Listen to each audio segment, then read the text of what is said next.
Boa noite, meus amados irmãos. Jesus é o Senhor. Graça e paz à família de vocês. Graça e paz a todas as igrejas da região aí dos vales, tanto do Rio Doce como do Mucuri. Eu gostaria de mandar um abraço desde aí Nanuque para o nosso irmão Pedro, o irmão Jackson, também ali em Carlos Chagas, o irmão Davi, irmão Flávio, Tatá, o Magno. Também os irmãos têm apoiado bem juntinho ali, o Júnior, tem dado um apoio muito grande à igreja, como também agora o Valfrido, o Cleomar. E um abraço aí para todos vocês, o Junão, tô com saudade aí, Junão, apertar sua mão, e todos os demais varões aí, as irmãs, que quando eu vou e me recebem com tanto carinho. Como sempre, eu não ouso falar o nome das irmãs, porque posso esquecer de alguém, e aí nós temos problema. Mas um grande abraço para as irmãs aí também de Carlos Chagas, repito, com tanto carinho me recebem quando eu estou aí. Também Teófilo Otônio, como o irmão Mário, todas as irmãs que têm apoiado também a igreja em Teófilo Otônio. Ali no Vale do Rio Doce, nós temos ali a cidade de Governador Valadares. Mando um abraço também para o Ricardo, Marcel, Joselito, o Ângelo, Tarcisão, abraço Tarcísio. Também os irmãos que sempre de uma maneira ou outra cooperam, como o Marco, como o Sandi, o Rogério, o Hernani e o Adriano, o John e todos os demais irmãos, que são vários, e também as irmãs. Valadares é uma igreja que sempre me recebeu também com muito carinho, até porque sempre cedia as conferências, então ali eles têm um encargo de também estar recebendo os irmãos e aquilo que for necessário para a microrregião. Então boa noite a todos vocês, como eu disse, que a graça de Deus alcance a família de vocês e a saúde de vocês. Assim como anteriormente eu tive o coração de dar uma palavra para ali Zona da Mata, e também o Vale do Aço. Obviamente essa palavra ela é aberta, mas eu sinto que eu devo me relacionar com vocês de uma maneira personalizada, até porque já há cerca de 7 anos que eu tenho aprendido a cuidar de vocês e ser cuidado. Fora Manhuaçu eu já conheço os irmãos ali desde 2007, eu não me canso de falar que foi a primeira missão que o Reinaldo deu para mim, foi ali por volta de 2006, antes de 2007, 2006, foi a primeira missão que o Reinaldinho passou para mim, para aquela microrregião. Na época eu fui para Alto Jequitibá, também passei Alto Caparaó, Manhumirim e Manhuaçu. Então um abraço a todos vocês, mas essa palavra, essa oportunidade eu dedico aí ao Vale do Rio Doce e também do Mucuri, que vocês possam absorver o encargo e praticar na localidade de vocês. Eu sempre procuro trazer o encargo do que os irmãos têm falado, mas eu tento trazer de uma maneira aplicativa, para nós não ficarmos talvez com uma visão, apenas a visão macro, mas também na localidade.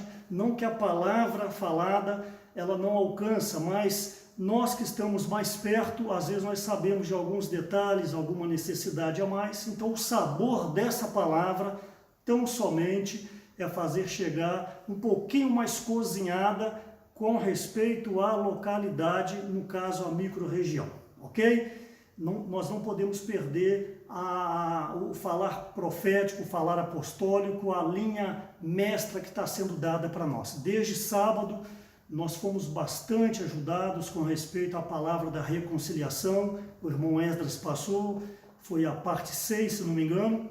E hoje pela manhã, o irmão Pedro falou com respeito a vencedores. Nós precisamos viver a vida da igreja para ser um vencedor.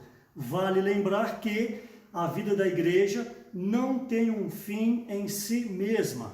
A igreja, é bom vocês, irmãos novos, vocês que se converteram há pouco tempo, ou se ingressaram propriamente dito na igreja há pouco tempo, é bom vocês ganharem esses princípios da palavra. A igreja não tem um fim em si mesma. A igreja é apenas o meio que vai nos conduzir ao reino. Obviamente, ninguém consegue entrar no reino sem passar pela igreja. Por isso que o viver da igreja é essencial. Ele é totalmente necessário para que você possa adentrar o reino de Deus. Não adianta você querer o reino sem querer viver a vida da igreja. Neste momento de isolamento social, nós não estamos podendo estar reunindo presencialmente. Por um lado, por prudência, nós temos que cuidar de nós mesmos, é o que a palavra diz, e também por obediência, tanto às autoridades, governadores, prefeitos e também orientação dos nossos irmãos. Mas assim que esse período passar, você que estava um pouco frio, você que estava um pouco desanimado com as reuniões presenciais, eu gostaria que você atentasse que é impossível entrar no reino sem passar pelo viver da igreja. A igreja não é um templo, a igreja não é um amontoado de tijolos, a igreja não é uma catedral com uma cruz em cima, antes a igreja somos nós. E a igreja é composta de pessoas diferentes, pensam diferentes, culturas diferentes, idades diferentes, gerações diferentes. É aí que está o segredo, é aí que está a majestade, é aí que está o senhorio do nosso Deus. É por meio do viver da igreja que nós, então, temos que aprender a nos relacionar. O item mais difícil do viver da igreja, meus amados irmãos, é o relacionamento. Enquanto eu falo aqui, você vai vendo a sua pessoa, você vai vendo as suas atitudes, as suas ações. É bem verdade que a grande maioria não gosta de se relacionar. Por isso não são poucos que trocam as reuniões, ou vai em reunião de tempo em tempo, não tem aquele encargo pelas reuniões, por dois motivos. Primeiro, falta-lhe visão. Segundo, não gosta de se relacionar. Como eu disse, não são poucos aqueles que chegam atrasados na reunião e saem cedo. Por quê? Para não se relacionar. E aí usa toda a desculpa, é porque o filho tem que estudar, é porque tem que fazer o almoço, tem que fazer a janta, mas aquele momento de reunião nós devemos tomá-lo como um momento sagrado, é o momento onde nós estamos igrejando, ou seja, é o momento que nós estamos nos relacionando. Então você que tem dificuldade de se relacionar, eu gostaria que você revisse essa questão, porque sem ela a sua vida da igreja não será adequada e ela poderá não ser aprovada diante do tribunal de Cristo. E sem a vida da igreja, como eu disse, não tem o reino de Deus.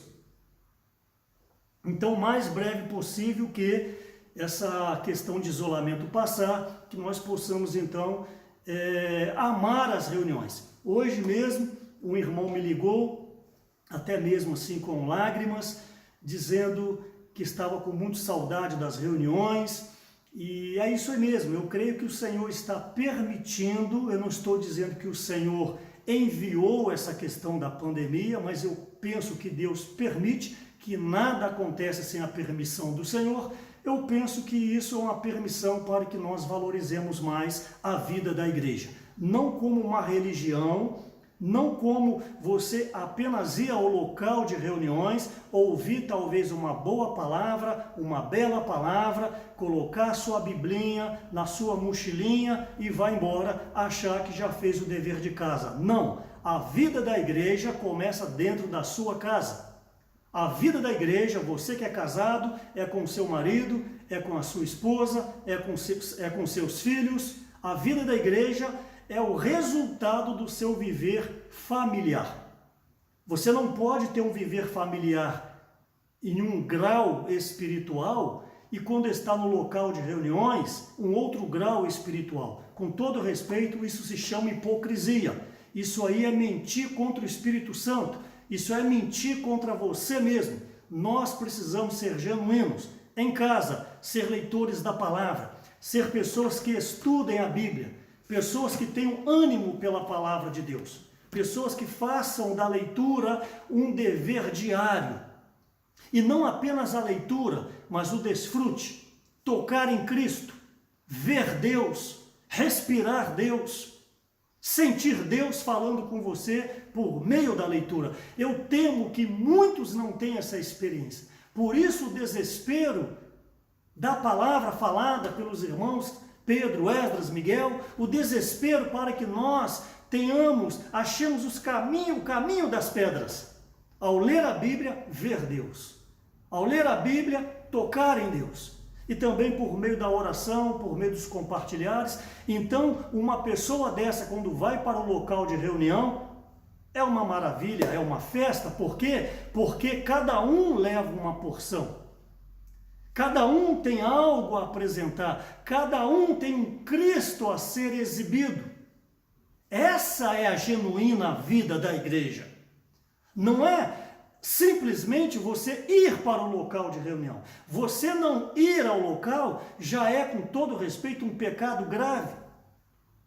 E se você vai e não exercita o seu espírito, assemelha-se aos irmãos que não vão ao local de reunião com frequência. Então você vê que é algo muito profundo. Deus quer todo o nosso ser consagrado a Ele. Então, essa introdução é para te encorajar, essa introdução é para você se arrepender, essa introdução é para você primeiramente reconciliar-se com o nosso Deus. Foi a palavra de de sábado à noite. Mas para ter uma reconciliação necessariamente precisa de um arrependimento, mas para ter o arrependimento você precisa ter visão. E a visão, repito, é por meio da leitura da palavra, é por meio da oração, é por meio do compartilhar.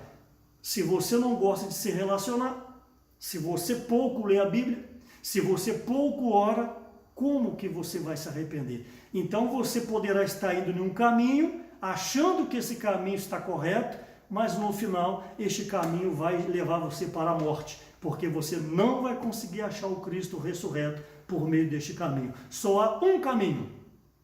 Sim, o Senhor é o caminho, a verdade e a vida, mas só há um caminho, é o viver genuíno da igreja.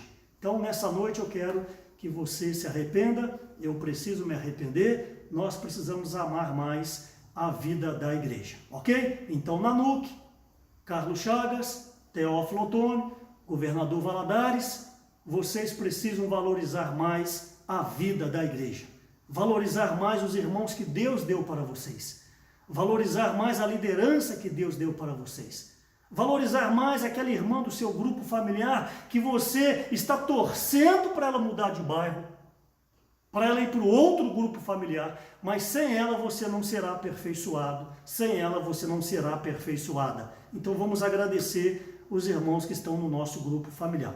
Ok, então eu falei eu acho que foi segunda-feira, eu não me lembro se foi domingo ou segunda, eu falei com respeito à questão do sacerdócio e a realeza, ruminei um pouco mais aquilo que o Pedro Dong falou no domingo retrasado.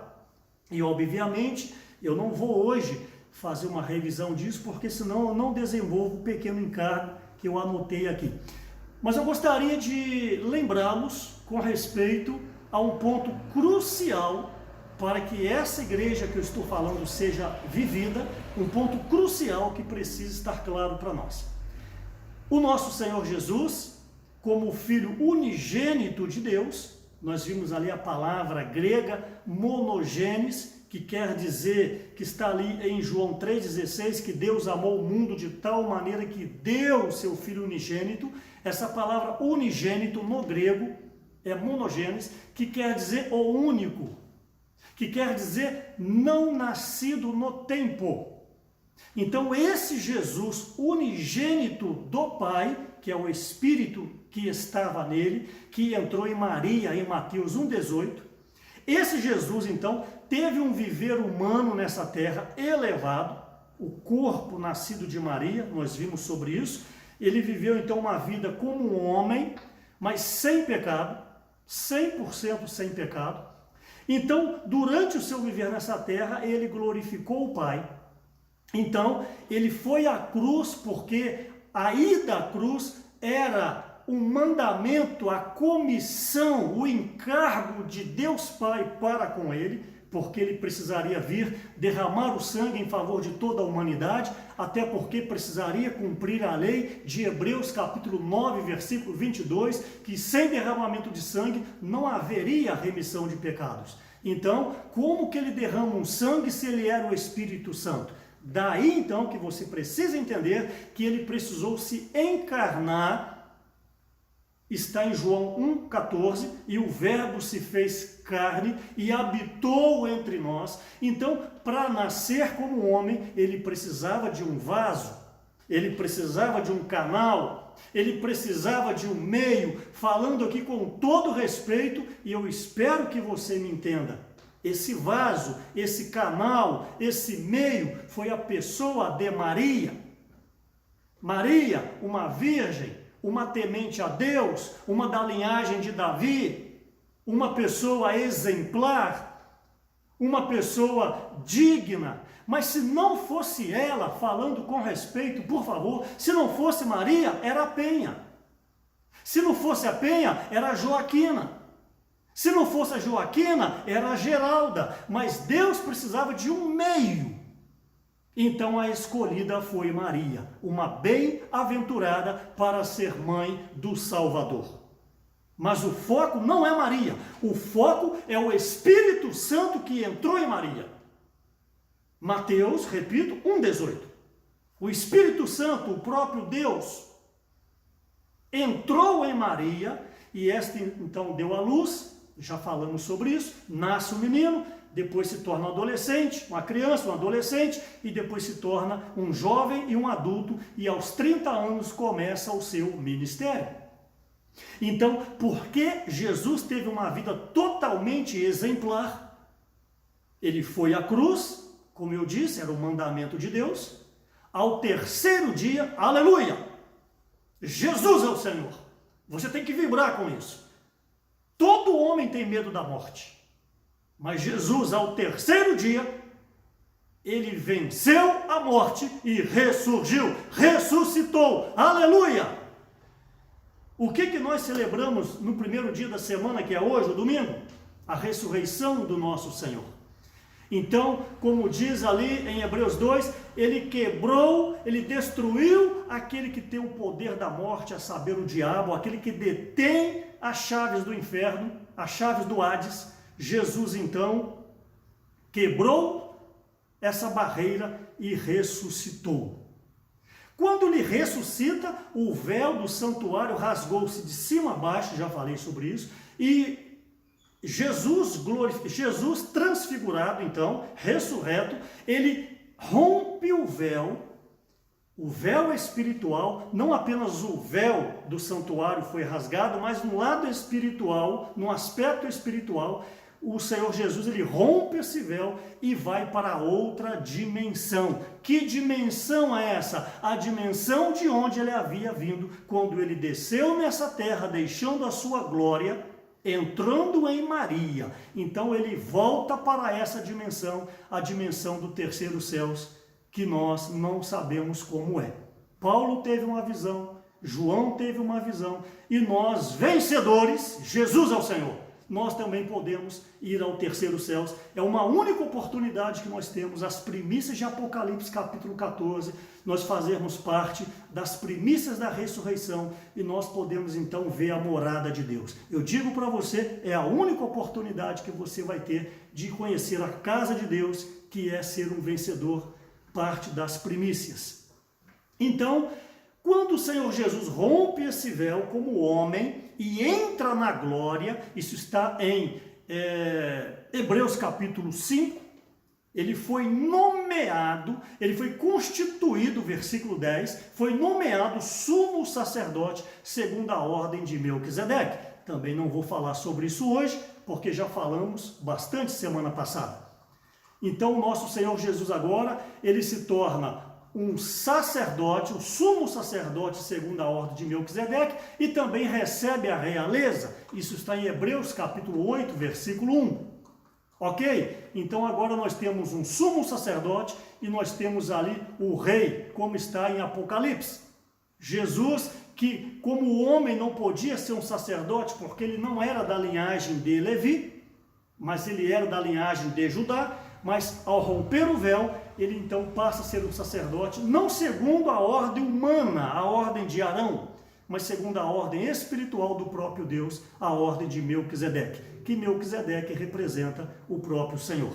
Então nós temos agora o nosso Senhor Jesus, que é um sacerdote, que tem condições de interceder por nós, e ele também tem a realeza. Mas eu gostaria de falar que, desde o início, quando foi estabelecida a antiga aliança, em Êxodo capítulo 19, no versículo 5 e 6, ali Moisés fala que o Senhor gostaria que o povo fosse um povo de reino de sacerdote. Preste atenção, reino quer dizer realeza, reis, sacerdote, obviamente um sacerdócio. Então, quando iniciou a antiga aliança, o Senhor gostaria que o povo judeu, fosse um reino de sacerdotes, ou seja, todos pudessem exercer o ofício de um sacerdote e todos pudessem também ter a realeza.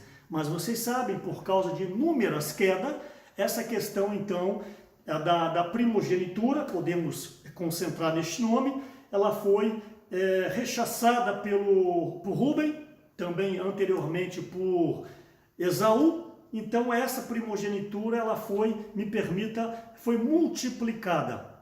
A porção dobrada da terra para a casa de José, a realeza para Judá, e o sacerdócio para os levitas, da casa de Arão. Então agora esses 3 itens foram subdivididos. Mas Zacarias capítulo 6, vimos também versículo 13, já havia uma profecia que o Senhor, ele juntaria esses 2 ofícios em uma única pessoa, que é o reino e o sacerdócio. E ele o fez quando ressuscitou, é o que eu disse agora. Então, nosso Senhor Jesus, de unigênito do Pai, que eu estava falando, você até esqueceu, você acha que eu esqueci, mas eu não esqueci.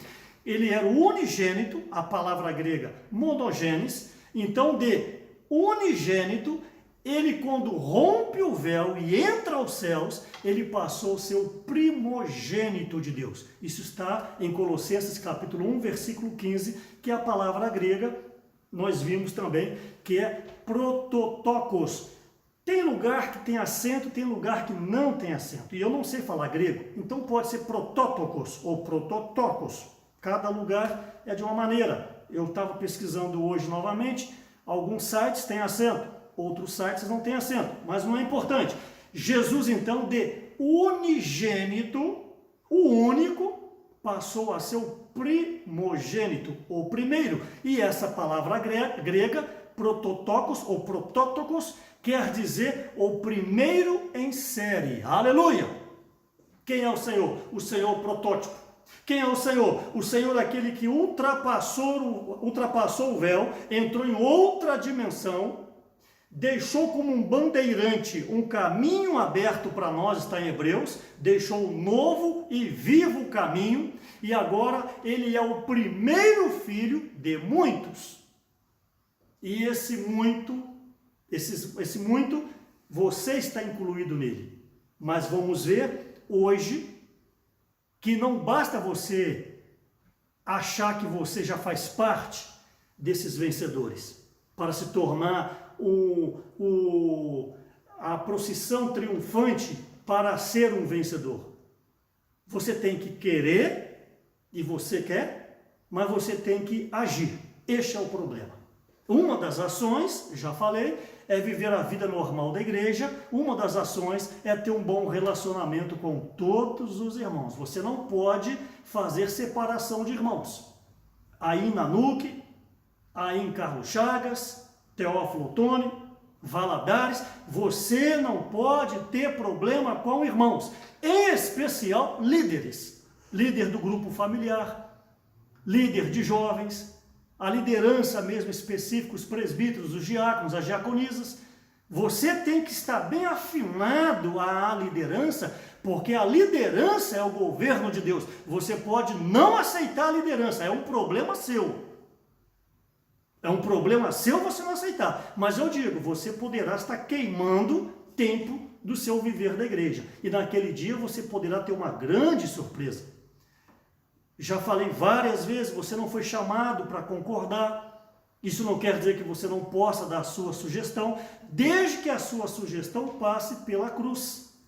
Desde que a sua sugestão passe pelo altar. Desde que você esteja preparado para que, se a sua sugestão for recusada, você não guardar mágoa no coração. Você, minha irmã, gosta de falar muito. Tudo você sabe. Tudo você dá a sua opinião. Tudo você faz comentário dos irmãos. Cuidado com a sua língua. Você poderá estar pecando, fazendo coisas para Deus e sendo reprovada. Tem que ser mais humilde. Tem que ser mais esvaziada. Tem que honrar os irmãos que estão à frente. A liderança da igreja são os varões, os homens, sexo masculino. Você tem que se submeter à direção que os irmãos estão dando para você. Então não seja uma irmã problema na igreja. Não seja uma irmã, quando alguém citar o seu nome, torce o nariz. Mas seja uma irmã e quando alguém cita o seu nome, tem alegria no rosto das pessoas de citar o seu nome. Por quê? Porque você é prestativa. Por quê? Porque você é de oração. Por quê? Porque você se relaciona com todos. Por quê? Porque você apoia.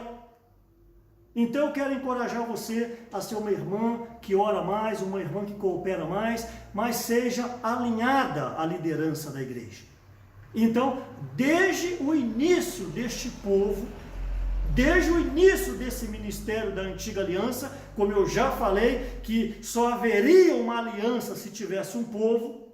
Então não houve uma aliança em Abraão, não houve uma aliança em Isaac, não houve uma aliança em Jacó, quando ele desceu com a sua casa para o Egito com 75 pessoas, depois de cerca de 430 anos, já eram cerca de 2 milhões de pessoas. Então Deus, por intermédio de Moisés então liberta o povo por meio do Mar Vermelho, passando pelo Mar Vermelho a pé, a seco. Então agora Deus estabelece uma aliança, porque agora tem um povo, e o ministério é para um povo, o ministério não é para um indivíduo, o ministério não é para uma família. Então agora em Êxodo capítulo 19, versículos 5 e 6, Deus fala então que ele gostaria que este povo fosse um reino de sacerdote. Mas, repetindo, o povo caiu, várias vezes em pecado, Deus então envia o seu próprio filho. Então eu estou revisando para você entender que essa questão de sacerdócio, desde o passado o Senhor desejava. Por isso que em Cristo, agora temos o verdadeiro sumo sacerdote e a realeza. Alguns, antes de oficialmente ser estabelecida a questão do sacerdócio, alguns já exerciam algo para adoração e sacrifício a Deus. Como, por exemplo, Noé, quando terminou o dilúvio, em Gênesis capítulo 8. O próprio Davi teve também algumas aparições com respeito a essas questões. Salomão também. Elias também sacrificou ali num evento os profetas de Baal. Vocês se recordam bem? E o próprio Jó, capítulo 1, que ele oferecia também a Deus pelos pecados dele e dos seus filhos. Mas depois, quando veio mesmo a questão da lei, os estabelecimentos, Deus então, por meio de Moisés, fala que esse ofício seria para os levitas, em especial a casa de Arão. Todos os levitas, a tribo de Levi, não teria herança nessa terra. A herança deles era o Senhor. E quem que mantinha essa tribo? Os dízimos das demais tribos. Todas as tribos tinham que dizimar, e o valor desse dízimo era para manter a tribo de Levi, porque eles não poderiam trabalhar em nada deste século, porque eles tinham que dedicar-se 100% para a obra do Senhor. Eu fui chamado para servir ao Senhor de tempo integral em 2005. Já tem 15 anos. Não tenho tempo. Já falei 29 minutos. Mas o Reinaldo me chamou 2 vezes. 2003, se não me falha, 2002, E eu falei, Reinaldo, querer eu quero, eu não tenho coragem. Trabalhava com medicamento, representante comercial, graças ao bom Deus tinha o meu dinheirinho mensal, tinha talão de cheque, tinha 2 carros, tinha motocicleta, tinha uma boa casa em Cachoeiro Itapemirim, e eu não aceitei. E o Reinaldo, quem conheceu o Reinaldo não força a barra. Em 2005 ele chama novamente, e aí eu não resisti. O meu testemunho é bem longo, eu não vou contar aqui.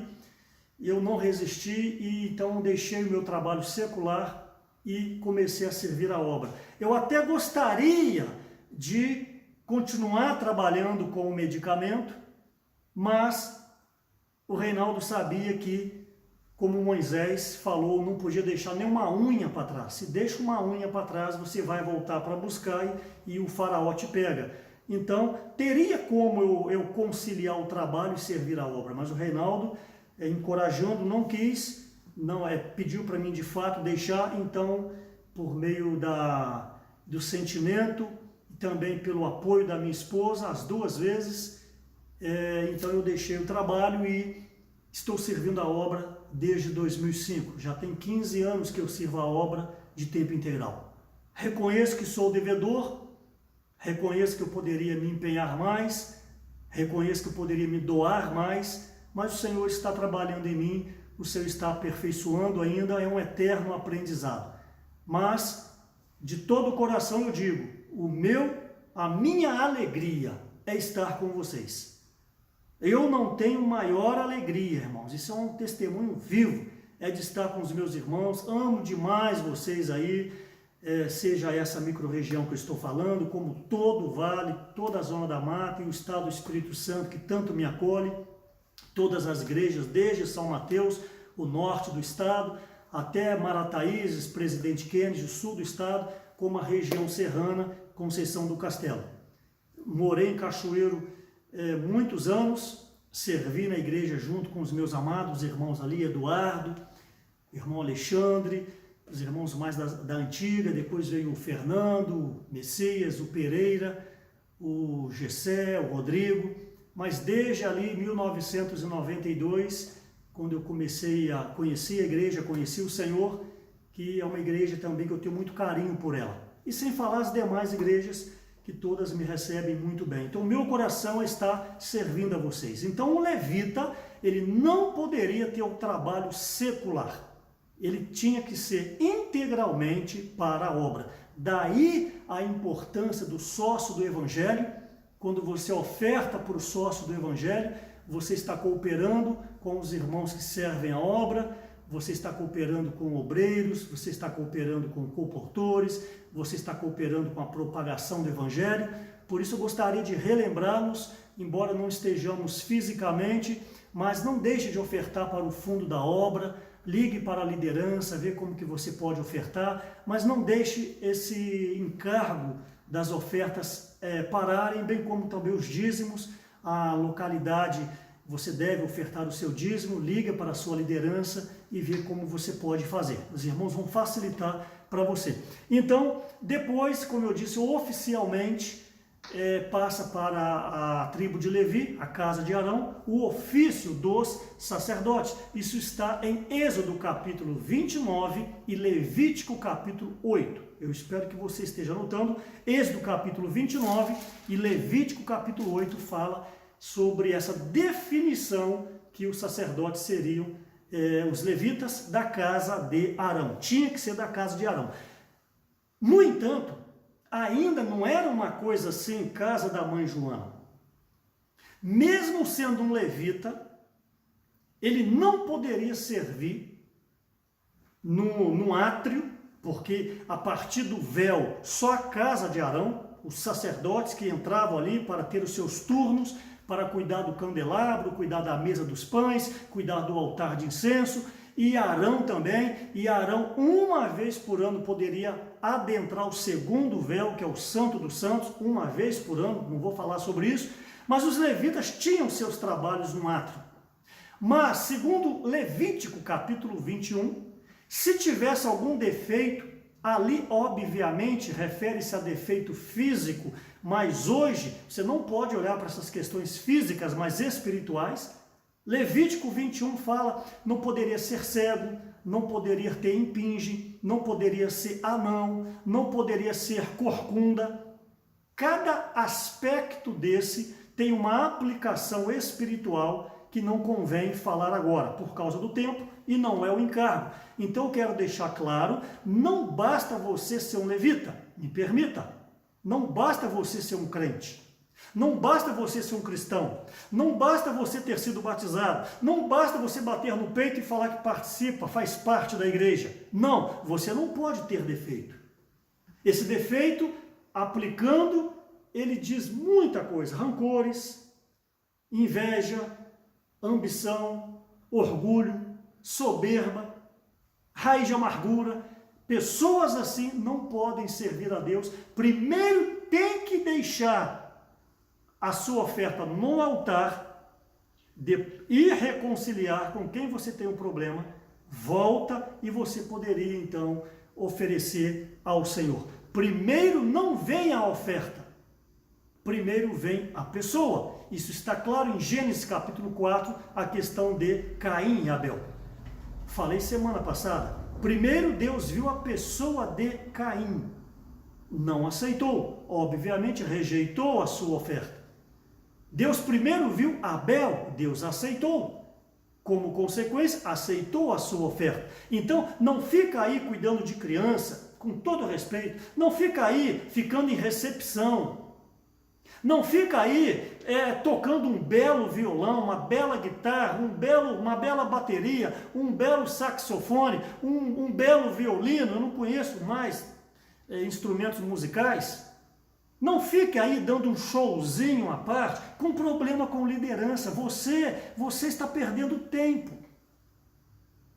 Não fica aí com problema com liderança, quando marca um aperfeiçoamento você não vai, não gosta de ler livro, não é um com que os profetas, os apóstolos estão falando, e chega no local de reunião, coloca a mão no serviço. Aí o coordenador ou o presbítero vai te ajudar, você não aceita. O que é isso? Orgulho. O que é isso? É ser um corcunda, é ser um cego, é ser um anão, é ter impinge. Levítico 21, você não pode servir. Por um lado, nós encorajamos a todos a servirem, mas tem que servir em coordenação com a coordenação ou com a liderança.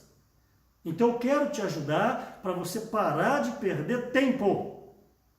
Se você não é um com a liderança, saia do serviço. Mas melhor do que sair é você se reconciliar. Palavra do Esdras, sábado à noite. Você quer ser um vencedor? Palavra do Pedro hoje.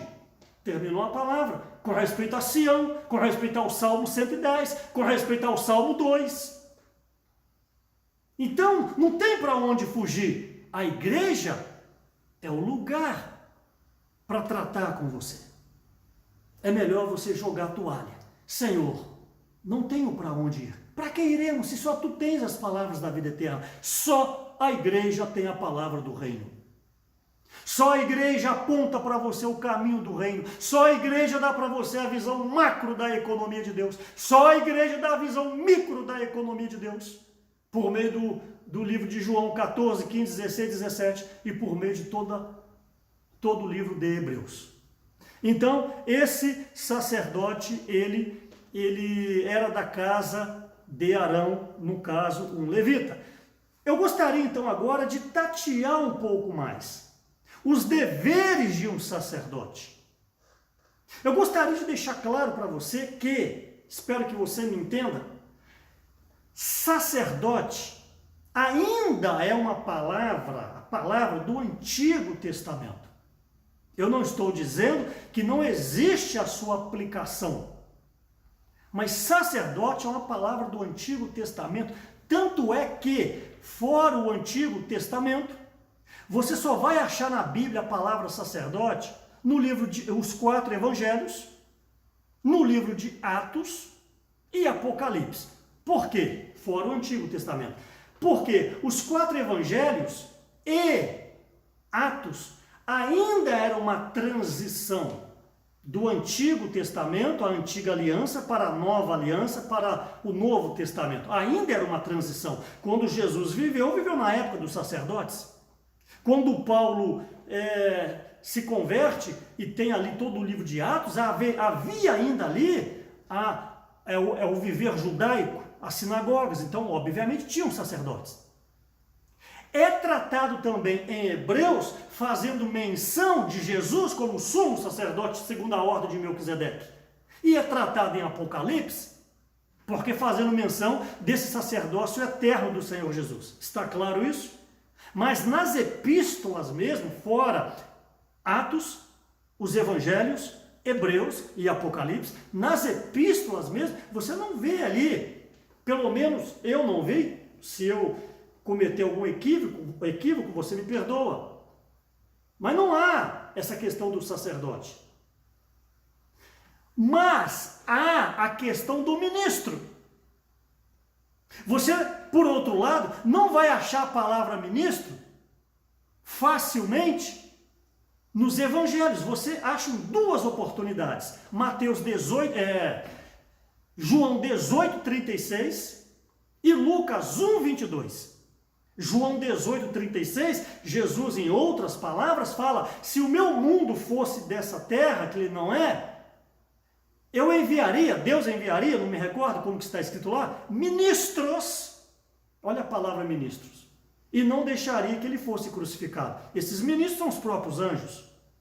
E Lucas 1:2, onde ele faz uma narrativa, porque Lucas não viveu num tempo de Jesus, Lucas então fez uma narrativa e fala para Teófilo que os ministros da palavra, então fazendo uma menção do Novo Testamento e não do Antigo Testamento.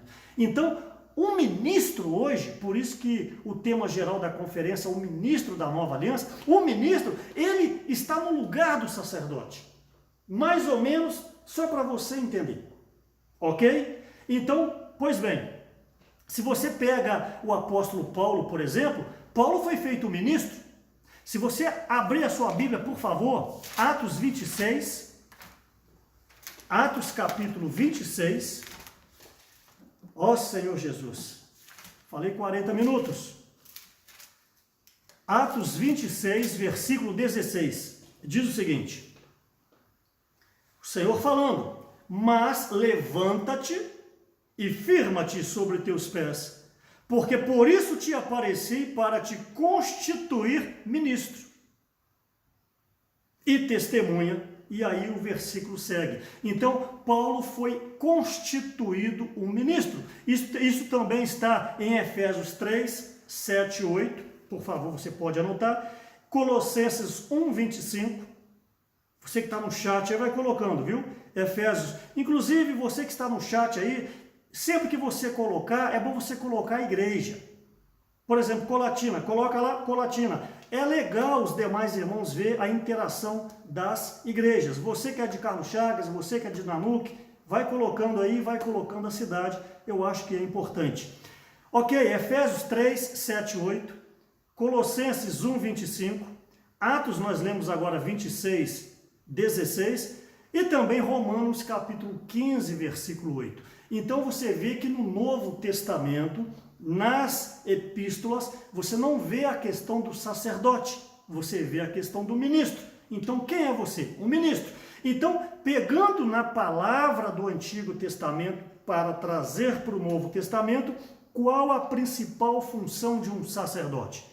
Repito, bem didaticamente, Antigo Testamento, sacerdote, Novo Testamento, ministro, se equivalem, ok? Qual a principal função de um sacerdote? É ser um representante, um mediador. Falei semana passada, o sacerdote leva o homem a Deus. Rei traz Deus até o homem. Então a principal função de um sacerdote é o mediador. Por exemplo, Mateus capítulo 8, versículo 4, Mateus 8, 4 e Levítico 5, 15 e 16. Esse Mateus 8, 4 foi sobre a cura de um leproso.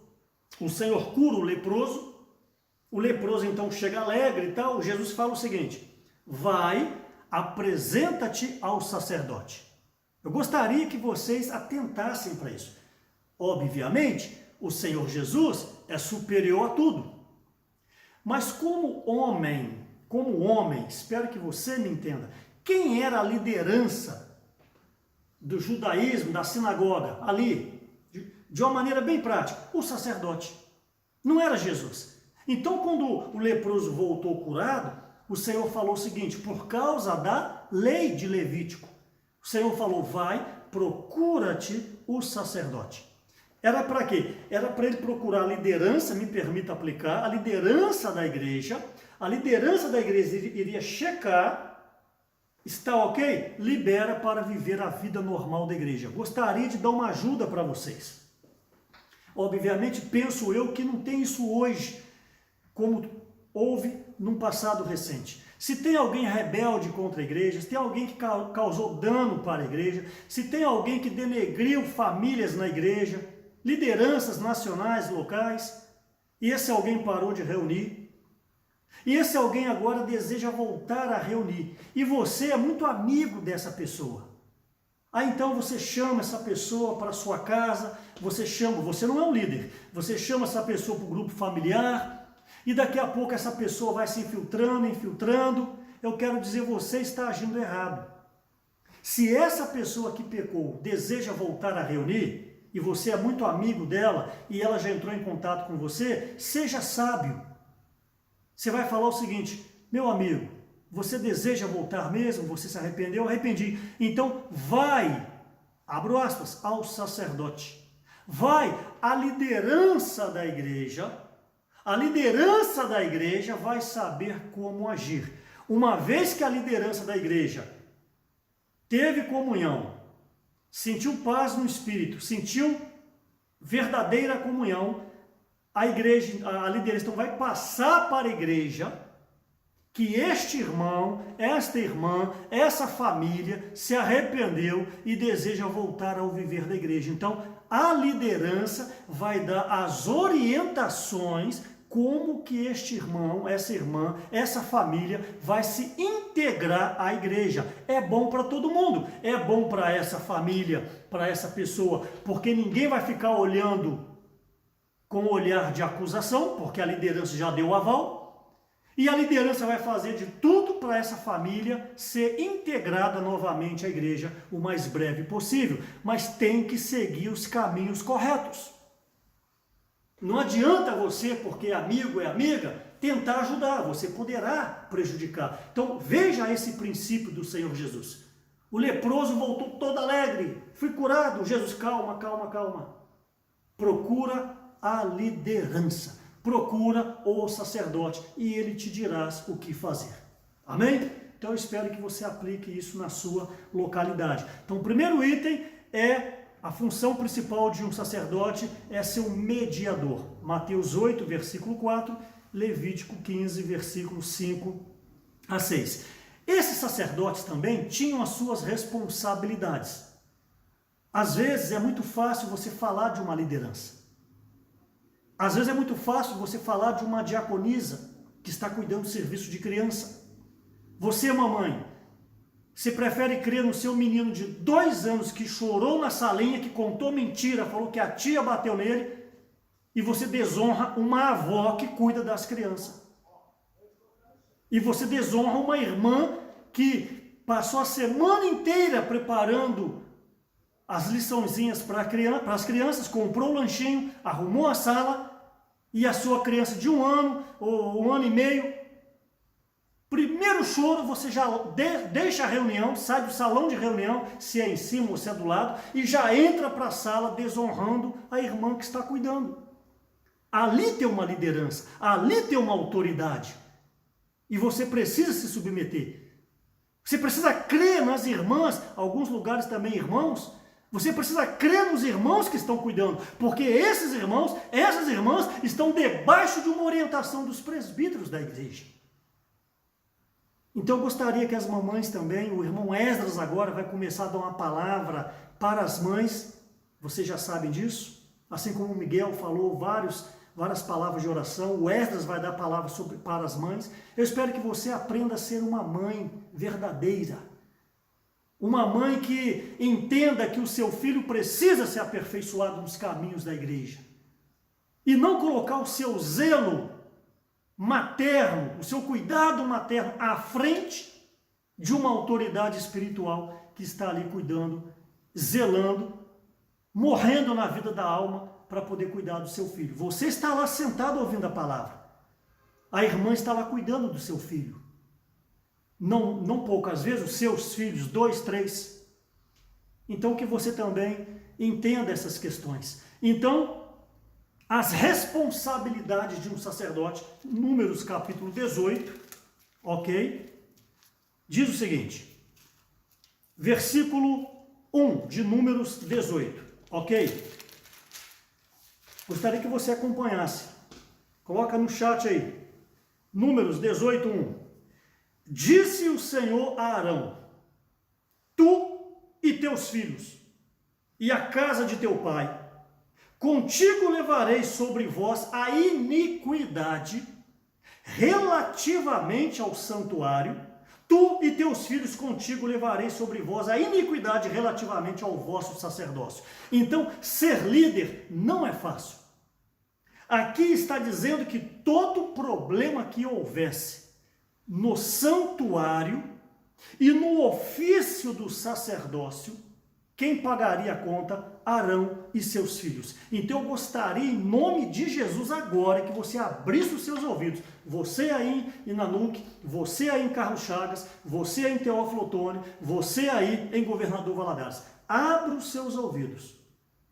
Todo problema, todo BO, boletim de ocorrência, todo problema que houvesse dentro do santuário e no ofício do sacerdócio, a conta iria para Arão e os seus filhos, que eram 4, 2 morreram e ficaram 2. Então, daí que você precisa entender por que a liderança precisa estar a par de tudo. Um presbítero, segundo Atos capítulo 20, versículo 28, ele é um supervisor. Um presbítero é aquele que tem uma visão de cima, ele precisa saber de todas as áreas da igreja, mas você, por não entender, por não ler Bíblia, por não conhecer a palavra, por ser um de dura serviço, fala, mas tudo os irmãos têm que saber? Sim. Números 18, versículo 1. Como está o andamento de um serviço de criança? Como está a construção? Às vezes a sua localidade está tendo uma reforma. Como está a questão financeira? Como está a questão dos grupos familiares? Tudo a liderança tem que saber, porque a liderança responde pela igreja. Eu gostaria que vocês, em especial jovens, não digo todos, por favor, que os nossos jovens são maravilhosos, mas talvez, permita, talvez, alguns gostam de ter o showzinho dele à parte. Alguns gostam de fazer as coisas dele à parte. Meus irmãos, até um grupo de WhatsApp que vai envolver a igreja tem que ter a anuência dos irmãos responsáveis. Se você, 3, 4, 5, 6 jovens, querem fazer um grupo de WhatsApp, fica à vontade. Jesus é o Senhor. Agora, diz respeito à igreja, precisa de uma comunhão para que neste grupo tenha um supervisor, tenha um coordenador ou uma coordenadora, se for irmã. Eu gostaria que vocês lessem melhor Números capítulo 18 todo, e vocês vão ver a responsabilidade de um líder. Ser líder não é fácil, o Otmani já falava, só deseja ser líder quem não sabe o que é uma liderança. Porque eu tenho absoluta certeza, a grande maioria dos líderes, se você fosse perguntar, eles não queriam estar na função que eles exercem. E eu sou um deles. Você pode não crer, é problema seu. Mas eu não gostaria de estar na função que eu exerço. Ó Senhor Jesus. Ok, responsabilidade. Você observa que em Levítico capítulo 10, Nadab e Abiú, 2 filhos de Arão, sumo sacerdote, ofereceram fogo estranho. Eu não vou aqui entrar nessa questão de fogo estranho, A Bíblia não relata de uma maneira clara, mas tem várias explicações. O que aconteceu? Foram queimados, foram fulminados, filhos de Arão. Nas coisas espirituais, Deus não vê o seu sobrenome, Deus não vê a roupa que você veste, Deus não vê a conta bancária que você tem. Antes, o Senhor é justo. Mesmo peso, a mesma medida, é o que está em Deuteronômio capítulo 1. Esses dois foram fulminados. Está reforçando o que eu estou falando. Eram sacerdotes. O que ocorreu de errado, eles pagam a conta. O que ocorrer de errado na igreja, a liderança vai pagar a conta. Por isso que numa igreja tem que ter presbíteros, os irmãos responsáveis, tem que ter os diáconos, as diaconisas, irmãos de serviço e as irmãs de serviço, e os coordenadores, líderes de grupo familiar. Agora você entende por que a igreja, em cada departamento, tem que ter líder que são de extrema confiança da liderança, pessoas que exercitam o Espírito. Ok? Você sabe que Lucas 12:48 fala: ao que muito é dado, muito será cobrado. Julga-se que uma liderança foi confiado muito nas mãos dela. Então elas serão cobradas, esses irmãos, mais do que o restante dos irmãos. Então não queira ser líder de uma maneira leviana, mas você pode aspirar o episcopado, que é servir a Deus. Quanto mais humilde você for, quanto mais serviçal você for, quanto mais esvaziado você for, Deus vai te dando encargo, Deus vai te dando funções, Deus vai te dando ministérios. Então, almejar o episcopado é algo santo, é algo louvável, mas não ambicione ser líder, isso já toma uma outra extremidade e não agrada o Senhor. Então, nós vemos que em Lucas 12:48, ao que muito é dado, muito será cobrado. E eu gosto muito de João capítulo 15, versículo 22, que diz o seguinte, João capítulo 15, versículo 22, preste atenção. Se eu não viera, Jesus falando, nem lhes houvera falado, pecado não teriam. Mas agora não tem desculpa do seu pecado. Então o Senhor está falando, se eu não tivesse vindo, se eu não tivesse pregado para vocês, vocês não seriam cobrados. Mas agora, porque eu estou falando com vocês, o Senhor Jesus fala, eu vou cobrar vocês. Então, por isso que a igreja é um lugar de aperfeiçoamento. Olha quanta enxurrada de palavra, meus amados irmãos, nós estamos tendo. Olha, segunda-feira, se não me falha a memória, eu falei. Terça-feira, quase todas as igrejas têm dado palavra. Aí tem os grupos familiares na quarta-feira, que vocês vão ver no livro. Quinta-feira, um obreiro tem dado a palavra. Inclusive, o obreiro dá a palavra segunda e quinta. Nós vamos dar a palavra agora só quinta. Então, segunda, agora, amanhã, não tem palavra. Nós vamos centralizar só na quinta. Quinta-feira, o obreiro dá a palavra. Sexta-feira, a palavra ministerial na sua igreja.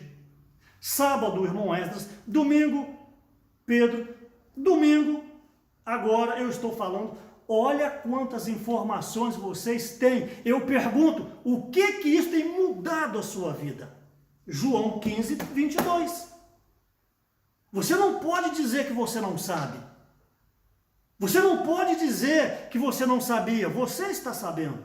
Então Deus vai te cobrar. Ok? Então nós vemos que essa função primordial de um sacerdote, que é ser o mediador, e eu mostrei as responsabilidades que ele tem, ok? As funções secundárias de um sacerdote. Lembra? Sacerdote, ministro. As funções secundárias, diga-se de passagem, não menos importantes. Não menos importantes. Função secundária, ensinar a lei. Anota, por favor, Levítico 10, de 10 a 11. Deuteronômio 33:10, 2 Reis 17, de 27 a 28.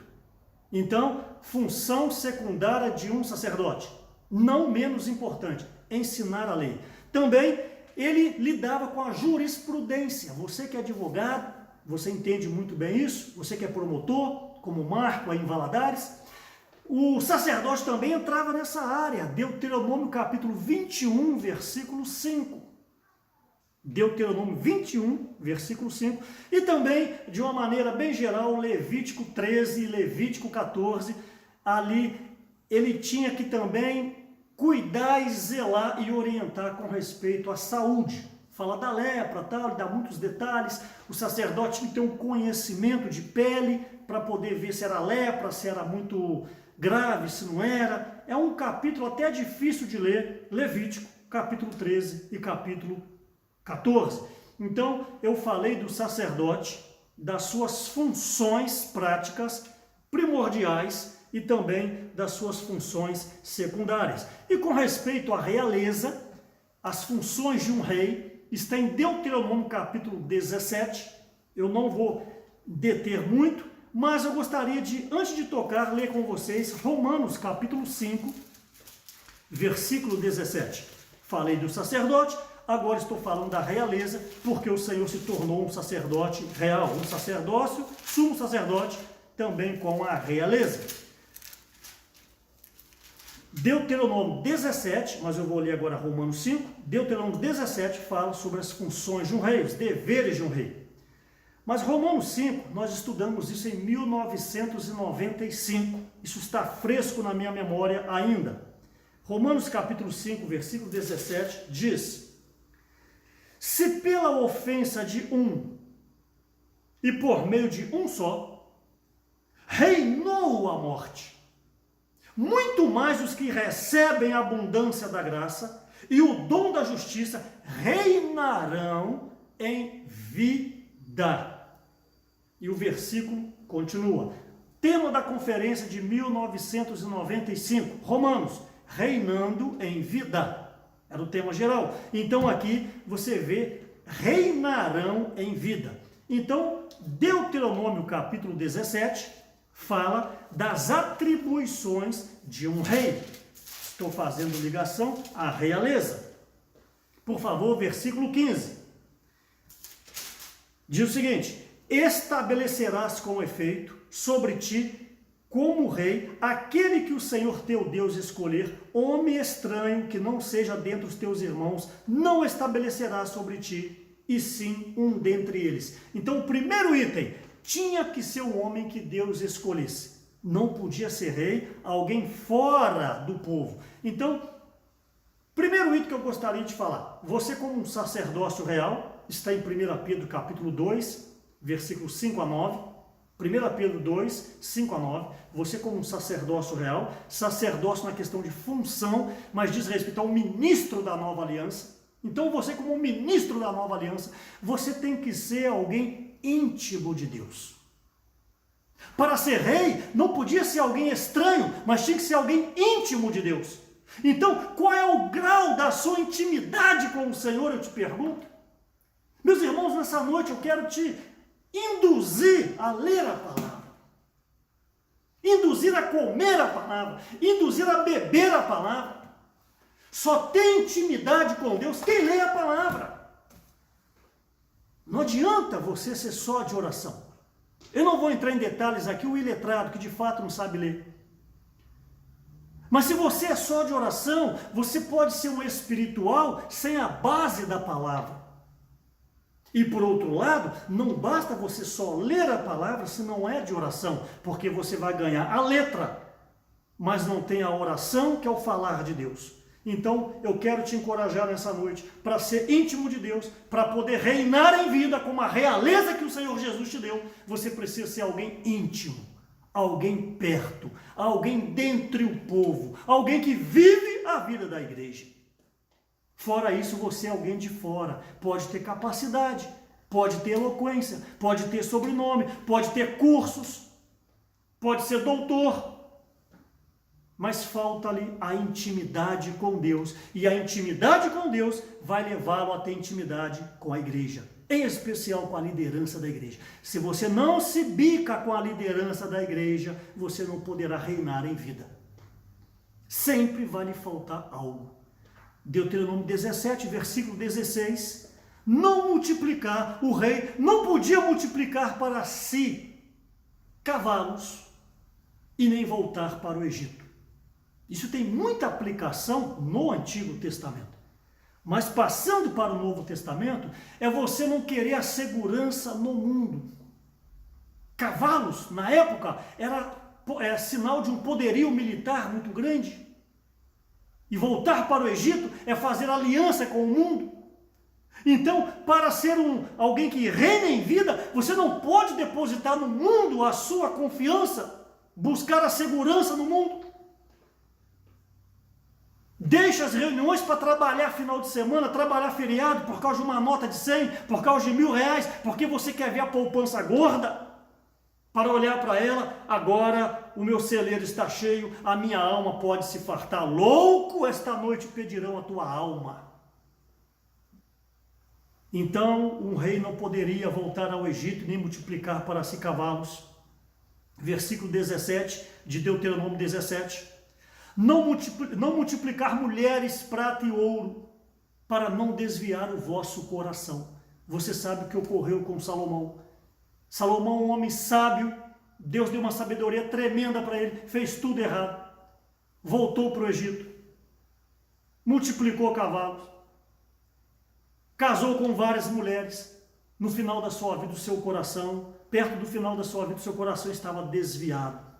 Cada mulher que vinha, não é mulher feminino, sexo feminino, eu não estou aqui rebaixando as mulheres, mas de fato foi isso, mas hoje não é isso. Seja homem ou seja mulher, é não buscar prazeres deste mundo, que vão desviar o seu coração, vão roubar o lugar de Deus, vai te fazer ser seco. Tem tudo, tem dinheiro, tem bens, tem posição, tem cartão de crédito, tem talão de cheque, tem euros, tem dólares, tem muito dinheiro, mas está frio espiritualmente. E se serve a igreja, qual é a qualidade do seu serviço? Você é um com a obra? Você é um com os obreiros? Você é um com a liderança, os irmãos responsáveis?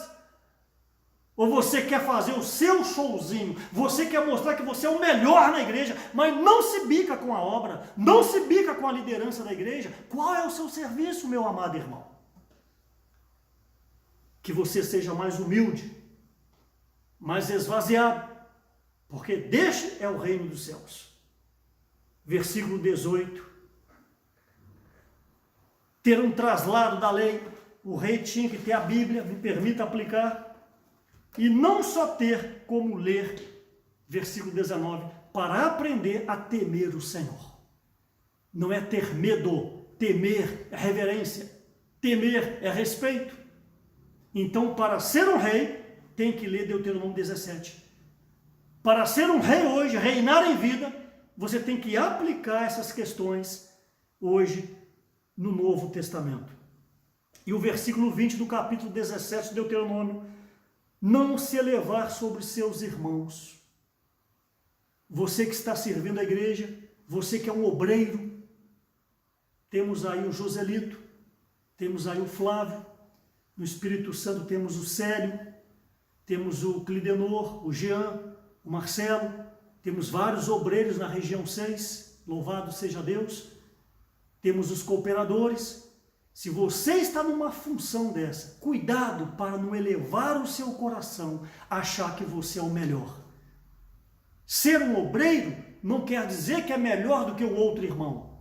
Um obreiro tão somente foi chamado para servir as igrejas, mas se ele não exerce a função de um obreiro, ele não é um obreiro de fato. Ele pode ter a nomenclatura obreiro. Por isso eu quero encorajar todos os obreiros a se dedicarem à igreja, às igrejas, se consagrarem em favor das igrejas, amarem as igrejas, pensar na igreja, sonhar nas igrejas, apacentar as igrejas. Essa é a comissão. Lembra, ao que muito é dado, muito será cobrado. Então, para ser um rei, tinha que ter uma regra de Deuteronômio 17. E hoje só reina em vida, como Romanos 5 mostrou, se você tiver esses princípios. Passando para o final, eu quero lembrar de Eclesiastes 11:9. Deus vai pedir contas de todo o nosso viver. Eclesiastes 11:9. Deus vai te pedir contas.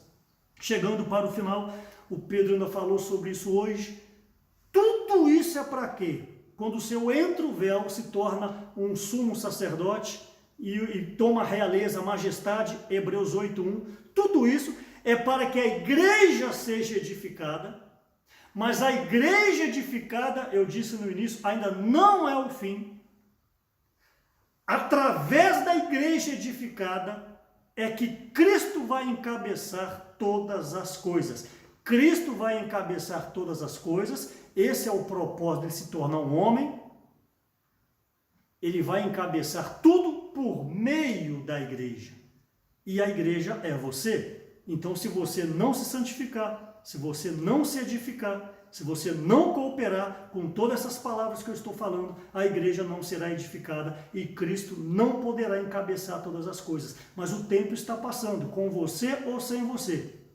Isso vai acontecer. Então é melhor você e eu nos ajustarmos à palavra de Deus, abrir mão da vida da alma, do ego, do que você pensa, o que você acha. Então Cristo vai encabeçar todas as coisas. Efésios 1:9 fala, convergir nele, versículo 10 também, convergir nele todas as coisas. Efésios 1:22, e Deus o deu à igreja. Então Cristo, para que por meio da igreja ele possa encabeçar todas as coisas. E esse viver da igreja é um viver de bordar as vestes. Pedro falou hoje de manhã, Salmo 45, você creu, foi batizado, é um salvo, é um filho de Deus, ótimo. Mas, para você reinar, as suas vestes precisam ser bordadas. Salmo capítulo 45, você pode ler depois o versículo 13 e 14. E bordar as vestes não é fácil. Eu li a semana do alimento diário, eu não estou com ele em mãos aqui, a semana 3 que vai entrar amanhã, já li, fiz um pequeno comentário, passei no grupo de labor de Vila Velha. Ali vocês vão ver, acho que no sábado, fala que Deus permite tribulação na sua vida, dificuldade na sua vida, para te moldar. Às vezes tem algum ocorrido na sua vida que você não entende. Creia, Deus está usando isso para te dar a salvação eterna e a entrada no reino eterno do Senhor. Não recuse as tribulações. O nome já fala, tribulação não é fácil.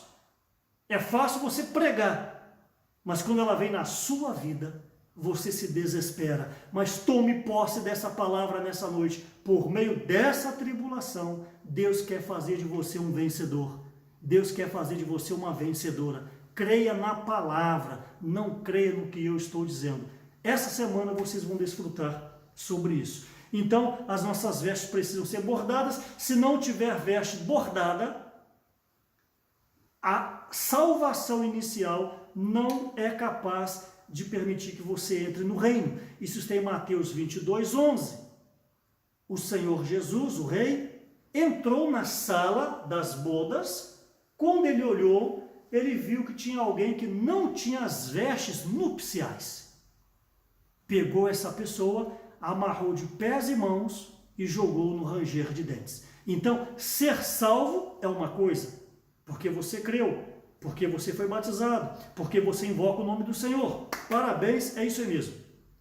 Mas não para por aí. Agora vem o desenvolvimento da salvação. Filipenses 2:12, desenvolvei a vossa salvação. 1 Pedro 9, Lucas 21:19, etc, etc, etc. O que é isso? A vida da igreja. Eu temo que muitos de vocês pararam no estágio da salvação. Estão em casa, relaxado. Tem reunião, vai naquela que quer, chega atrasado, partir do pão 9 da manhã, você chega 9h33, perdeu o louvor, perdeu a oração, perdeu a comunhão, perdeu o abraço. Aí você chega friamente, toca no pão, toca no cálice, com todo respeito, sem realidade. Se a reunião é 9, você tem que chegar 8:45. Para quê? Cooperar, abrir uma janela, catar o papel do chão, catar o copo do chão, ligar o ventilador, aquecer o espírito, oferecer o Cristo que você desfrutou durante a semana. Isso é uma vida da igreja normal. Mas e você que só chega atrasado na reunião? Toda reunião já sabe quem vai chegar atrasado.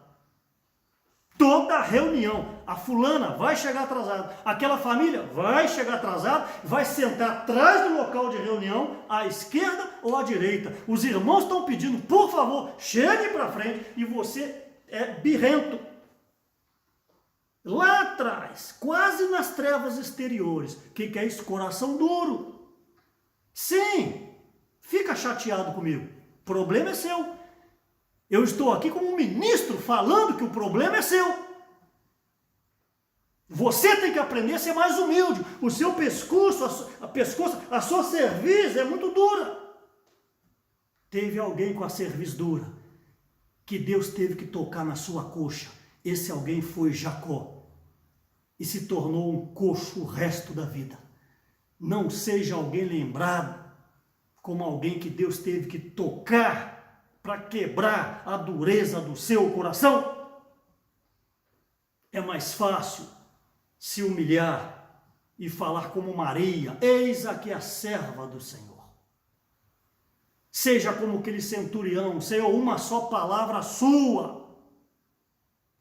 Mas há muitos irmãos cabeça dura, e é por isso que a igreja não avança, porque vida da alma, que o Senhor possa ter misericórdia de nós. Então, falei 1h15, penso que 3 minutos eu termino. Então aqui tem que ter a veste nupcial para poder entrar no reino de Deus. Nós estamos no ministério de João. O Senhor só revela esse ministério, a parte mais profunda, quando o traidor saiu. João 13, ficaram 11, e para os 11 o Senhor então falou do plano macroeconômico, que nós lutemos para fazer parte desses 11, como Pedro falou hoje, que sejamos Sião. Jerusalém, em tipologia, é toda a igreja. Sião é a parte forte da igreja, porque quando Davi foi guerrear, era a fortaleza dos jebuseus.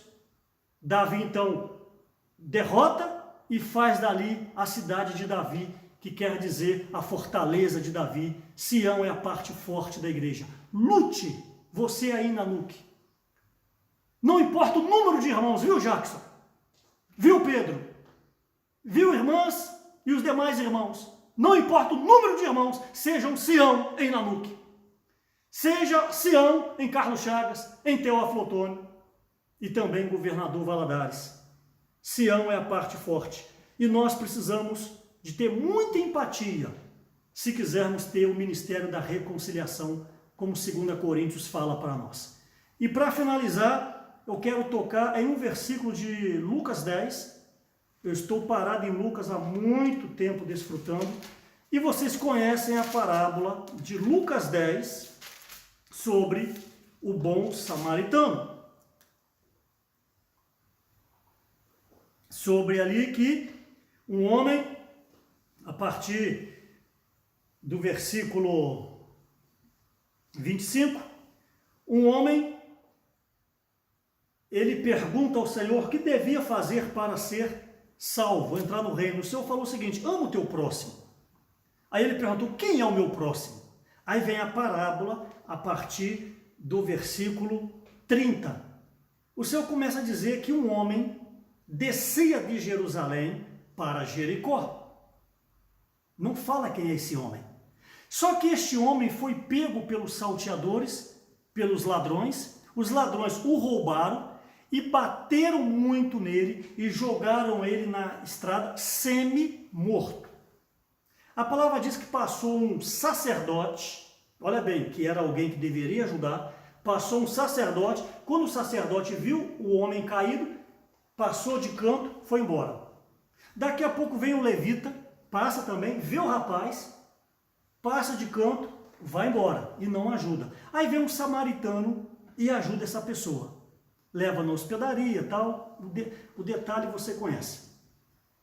Mas aí vem a pergunta que o rapaz tinha feito: quem é o meu próximo? Aí o Senhor conta a parábola, Lucas 10, e o Senhor então pergunta no versículo 36, qual destes três, o sacerdote, o levita e o bom samaritano, e o homem caído, qual desses três te parece ter sido o próximo do homem que caiu nas mãos dos salteadores? Respondeu esse rapaz, o intérprete da lei: o que usou de misericórdia com ele? Então Jesus falou: vai e procede tu de igual modo. Até aí não tem dificuldade para entender. Mas se você tocar bem no versículo 36, Jesus pergunta: qual destes três te parece ter sido o próximo do homem? Não é fácil de entender isso aí. Qual desses três te parece ter sido o próximo do homem? Porque se você pega o samaritano que o ajudou, quem foi o próximo do samaritano? O homem.